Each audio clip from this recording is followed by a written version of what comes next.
ബാലസാഹിതി പ്രകാശന്റെ ഈ വർഷത്തെ കുഞ്ഞുണ്ണി പുരസ്കാരം സമർപ്പിച്ചു. കൈരളിക്ക് കവിതയുടെ പുതിയ ലോകം തുറന്നുതന്ന കുഞ്ഞുണ്ണി മാഷിന്റെ ജന്മദിനത്തിലാണ് കുഞ്ഞുണ്ണി പുരസ്കാര സമർപ്പണം നടത്തിയത്. ബാലസാഹിത്യകൃതികൾ ഉൾപ്പെടെ മികവുറ്റ രചനകൾ മലയാളത്തിന് സമ്മാനിച്ച സാഹിത്യകാരൻ KG രഘുനാഥാണ് പുരസ്കാര ജേതാവ്. കേരള സർവകലാശാല vice chancellor professor doctor Mohanan Kunnummal ചടങ്ങ് ഉദ്ഘാടനം ചെയ്തു. കുഞ്ഞുണ്ണി മാഷ് ഞാനിപ്പോൾ തൃശ്ശൂരുകാരനാണ്. ജന്മം കൊണ്ട് കണ്ണൂരുകാരനാണെങ്കിലും തൃശ്ശൂരുകാരനാണ്. അപ്പോൾ ആലപ്പാട്ടുകാരനായ കുഞ്ഞുണ്ണി മാഷ് നമ്മുടെ സ്വന്തം ആളാണ്. ഞാൻ പല പ്രാവശ്യവും അദ്ദേഹത്തെ കുഞ്ഞുണ്ണി മാഷെ കാണാൻ ഭാഗ്യമുണ്ടായിട്ടുണ്ട്, സംസാരിക്കാൻ ഭാഗ്യമുണ്ടായിട്ടുണ്ട്.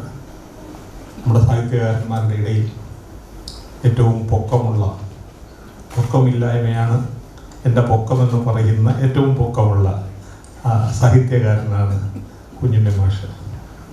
കുഞ്ഞുണ്ണി മാഷിൻ്റെ ഒരുപാട് വരികൾ നമുക്ക് എല്ലാവർക്കും ഓർമ്മയുണ്ട്, നമ്മുടെ മനസ്സിനകത്ത് നിലനിൽക്കുന്നുണ്ട്. രണ്ട് വരികൾ എനിക്ക് വളരെ ഇഷ്ടം തോന്നിയതാണ്. അത് ഗാന്ധി ശിഷ്യർക്ക് എല്ലാവരും ഗാന്ധിയാകണം, പക്ഷെ താനൊഴിച്ച് എല്ലാവരും ഗാന്ധിയാകണം. അതിൻ്റെ ആക്ഷേപഹാസ്യത്തിൻ്റെ അതിശക്തിയായ, അതായത് നമ്മളെ എല്ലാവരോടും ഗാന്ധിയാവാൻ പറഞ്ഞിട്ട് ഞാൻ ഗാന്ധിയാവില്ല. ഇപ്പം ഗാന്ധികളിപ്പം 3 പേര് യുദ്ധം ചെയ്യുന്നത് നമ്മൾ കാണുന്നുണ്ട്. അപ്പം അതിൻ്റെ ഇടയിലാണ് നമ്മളിവിടെ ഇങ്ങനെ ഇരിക്കുന്നത്. ഇതൊക്കെ മുമ്പേ കണ്ടയാളാണ് നമ്മുടെ സാഹിത്യ നിരൂപകൻ ആശാ മേനോൻ പുരസ്കാര സമർപ്പണം നിർവഹിച്ചു.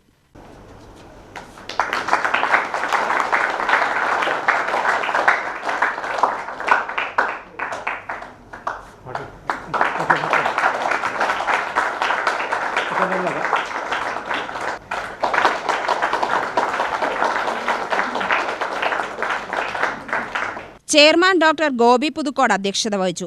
ബാലഗോകുലം സംസ്ഥാന അധ്യക്ഷൻ R. പ്രസന്നകുമാർ കുഞ്ഞുണ്ണി അനുസ്മരണ പ്രഭാഷണം നടത്തി. പാലക്കാട് നഗരസഭാ ചെയർമാൻ P. സ്മിതേഷ് ആശംസാ പ്രസംഗം നടത്തി.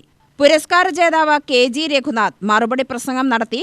ബാലസാഹിതി പ്രകാശൻ കാര്യദർശി U. പ്രഭാകരൻ സ്വാഗതവും സംഘാടക സമിതി സംയോജകൻ ശ്രീകുമാരൻ നന്ദിയും പറഞ്ഞു. UTV news, Palakkad.